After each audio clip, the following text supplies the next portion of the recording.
Hello दोस्तों आज की इस वीडियो में हमारे पास ये देख लीजिए एक फ़ोन है Redmi 11X। तो आज की इस वीडियो में हम लोग ये जानने वाले हैं इस डिवाइस को, इस फ़ोन को किस तरीके से आप हैंड रीसेट करेंगे। तो वीडियो में पूरा एंड तक बने रहना दोस्तों। वीडियो अच्छा लगे तो लाइक, कमेंट, सब्सक्राइब और शेयर ज़रूर करना। साथ में बेल आइकन आपको ज़रूर दबा देना है।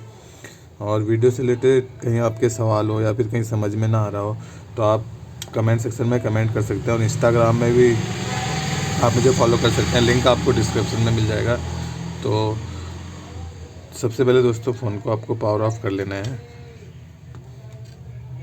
ये दोस्तों Redmi का 11X मॉडल है इसका। और पावर ऑफ करने के कुछ सेकंड बाद आपको सिंपली पावर बटन दबाना है और वॉल्यूम अप डाउन बटन को प्रेस करना है।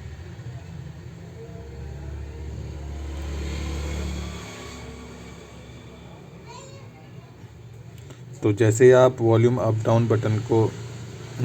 बटन प्लस पावर बटन को प्रेस करेंगे तो आपके सामने ये पेज खुल जाएगा, देख लीजिए मेन मेन्यू। और उसके बाद सिंपली दोस्तों आपको क्या करना है, वाइप यहाँ पे देख लीजिए यूज वॉल्यूम फॉर सेलेक्ट। तो यहाँ से आपको डाउन करना है वॉल्यूम डाउन बटन से, और यहाँ पर से आपको वाइप डाटा करना है, ये पावर बटन से होगा।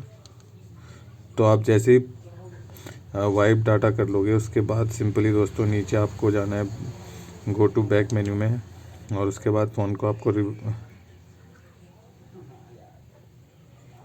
रिबूट कर देना है, reboot system now.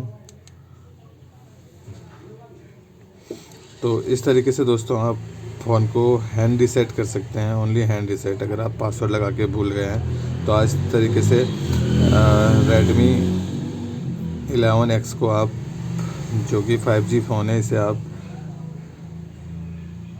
Hand reset कर सकते हैं। तो आज की वीडियो में बस इतना ही दोस्तों। वीडियो अच्छा लगे तो लाइक, कमेंट, सब्सक्राइब और शेयर ज़रूर करना।